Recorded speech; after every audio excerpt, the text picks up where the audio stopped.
Hello and welcome back to my channel. My name is Danica Kopp and I'm a master's level social worker licensed at the independent clinical level in both Massachusetts and Virginia. Thank you for joining me.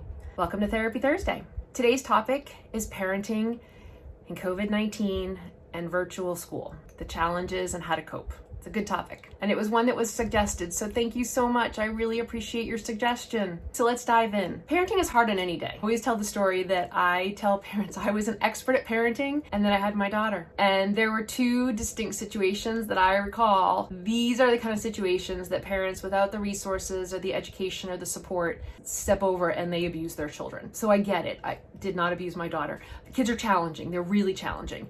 And so the first thing that I want to say is how important it is to take care of yourself.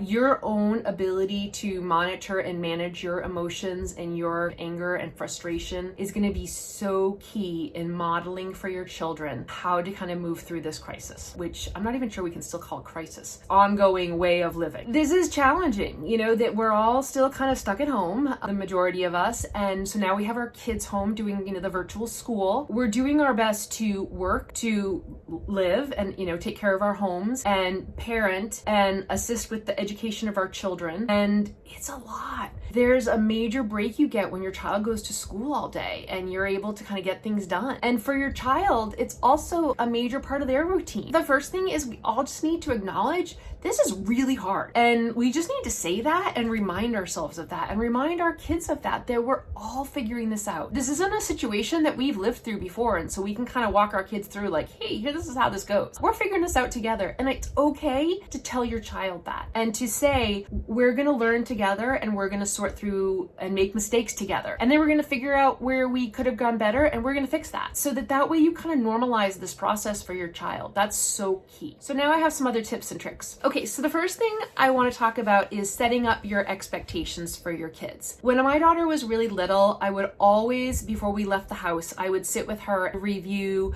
where we were going, what we were going to be doing, what my expectations were for her behavior. For example, we're going to the grocery store. Mommy has a list. I'm going to need you to sit in the cart. I'm going to need you to keep your hands to yourself. You can bring a toy and a snack. And then I would always tell her that if you do a good job, on the way home, we'll stop at the park, or when we get back home, Mommy will sit down and play a game with you. Might be able to pick out a special snack. So I think it is really critical to set that up for your child, that they understand what your expectations are for the day. You have to work, and so during this time, they need to just kind of focus and do the best they can. And if they can't do it, to move on, whatever it is, depending upon the age of your child. The next thing that's really important is to set a regular schedule with your child. It's important with this year to set up that type of structure at home. So having a special wake up time, a breakfast time, when they have to be online with their teachers, when they're kind of doing their own work independently, when they'll eat, when they'll have a snack, when they'll have outside time, when they'll have downtime. And I strongly encourage you to try to look to have downtime that doesn't involve screens, because we're spending so much time on screens and that is just really draining. So looking for other ways for us to kind of spend our time when we're not on the screens. Having set meal times and snack times are also really important, and I think being clear about what the expectations are around food. If you allow your child to kind of just graze throughout the day, it's going to be really hard to kind of have those set meal times. It's also going to be hard to look at weight management. When we're grazing all the time, we don't always make good choices. Perhaps having like a basket out during the day of nuts and fruits, good choices for snacks that is kind of available at any point, or even having a basket near them where their school is.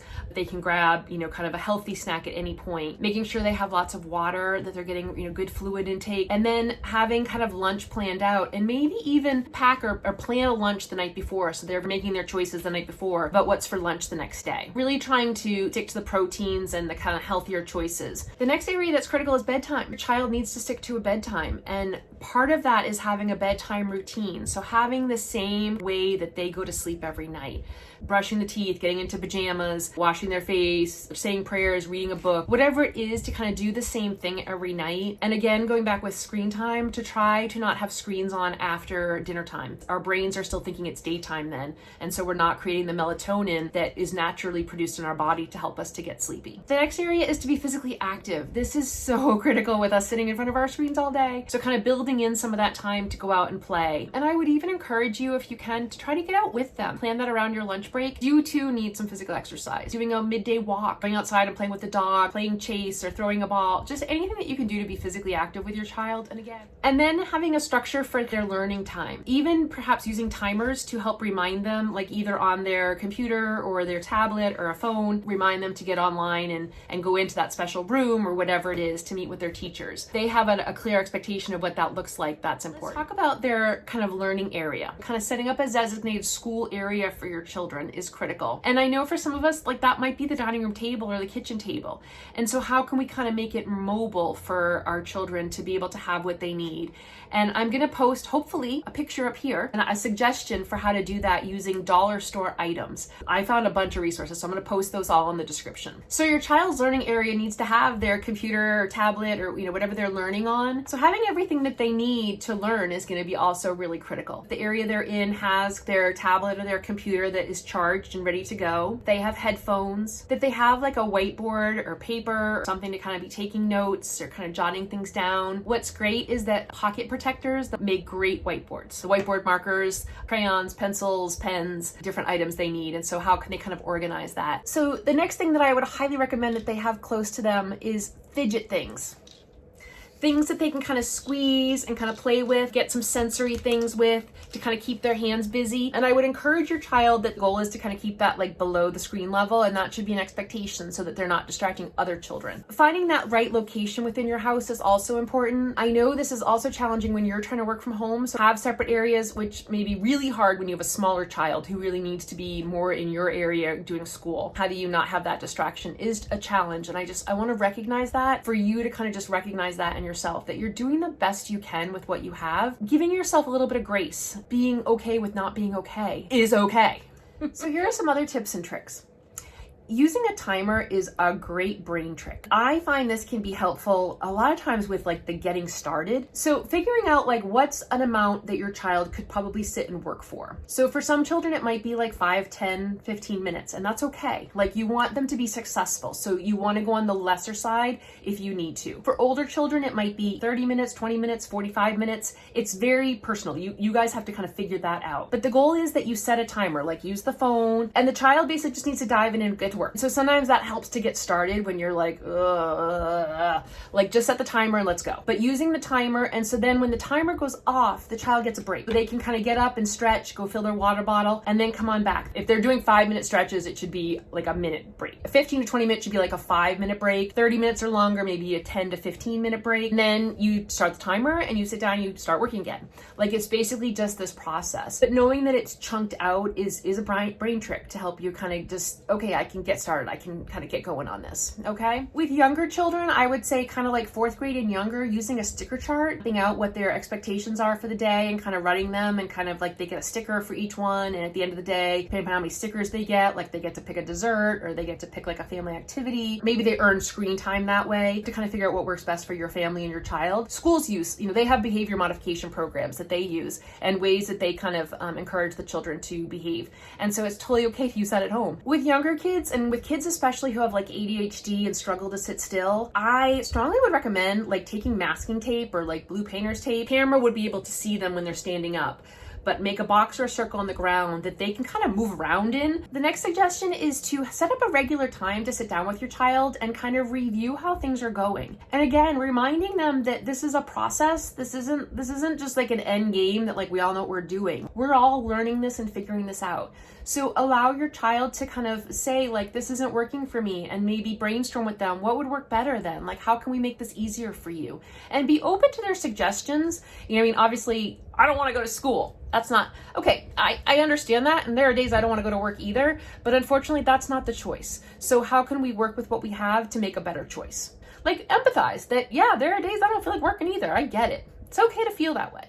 I want to reiterate that after being on screens all day for all of us, that it's really important that we get some physical activity, that we step away from screens.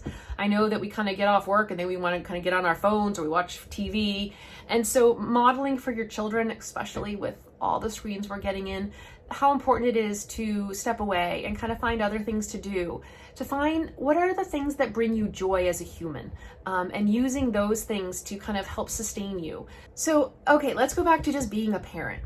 We have a lot of anxiety as parents right now with everything going on in today's world. And so if you're struggling with your own level of anxiety, it's okay to reach out and ask for help. I would actually strongly encourage you to do that. I know I've had a lot of clients kind of sign up to meet with me, and we've maybe met just a couple times. Can I just tell you that pretty much everybody I'm working with and I myself feel the exact same way. We don't know how this is going to work out. And so there's a lot of fears and there's a lot of unknowns, and we're struggling. That's okay. It's okay to struggle. So if you need some validation from somebody one-on-one, please feel free to reach out to, a therapist and get some validation, or even like a pastor or, somebody that you trust. That's important for you. So thinking about anxiety, I just want to kind of reiterate my anxiety questions. So if you're feeling super anxious, I want you to really stop and kind of think, like, what exactly am I afraid of? What is this worst case scenario that I'm like ruminating about, but I don't really want to go there? Like, let's go there. Even if it's like you get sick and die. We just need to go there because our brains are kind of like circling that. By avoiding it, we're not making it better. So if we go there, and I'm just going to use that example, I get COVID and I die. That's a pretty worst case scenario, right? Okay, well, what am I going to do if that's the worst case scenario? I'm going to hope personally that my husband, I've been clear about what I want and my wishes, and that my life insurance is paid. He's clear about what I want after I'm no longer in the family. Then I'm going to think about what's the likelihood of my worst case scenario coming true. And it's pretty low because hardly anybody's dying of COVID anymore, especially young, healthy people. It's freak things are happening, absolutely. But freak things are always going to happen. And quite honestly, I have a greater chance of dying by getting in my car and going to the grocery store than I do from dying from COVID. And yet I don't think twice about getting in my car and going to the grocery store. That's kind of the logic that I want you to think about. So I would say the likelihood that I'm going to die from COVID is like 0.000000001. Super low. Okay. I've gone to the worst case scenario, what would happen and the likelihood. And so now I've got to let that go. And that's why I want you to go to the worst case scenarios, because then you've got to be able to let it go. I've worried about it, and there's nothing more I can do. If your student is really struggling with school and the learning, reach out to their teacher, reach out to their school, ask them for resources, problem solve with them, get them involved, because that's important. They want your child to succeed just as much as you do. They can't do anything when they don't know. So as soon as you notice that your child's struggling, and maybe even in those weekly meetings, like email the teacher afterwards to be, hey, I'm meeting with my child weekly. Here are some areas that are going really well, and here are some areas that we're struggling with. I'm sure your teacher would love that feedback. So again, modeling.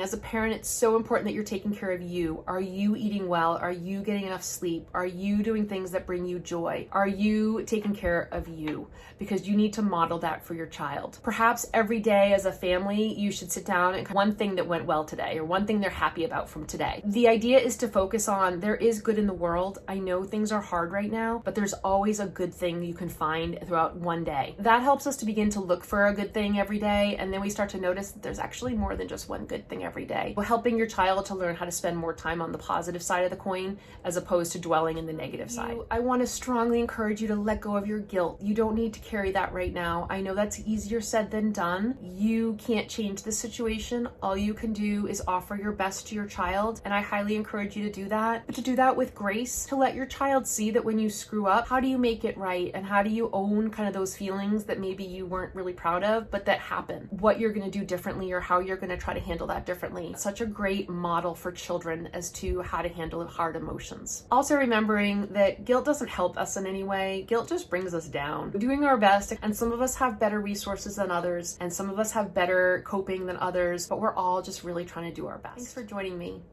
Don't forget to like, comment, subscribe. YouTube, hit the subscribe button and the bell. When you do that, you'll be notified when new videos drop, when I'm not great at getting them posted on social media right away. Definitely send me more ideas for future videos. I love this one. Or even questions for a Q&A video. Take care and have a great week. Thanks for joining me. They also are going to need, okay, time out. Get that provided side of the coin. Yeah. Gracious with each other. No. Also remembering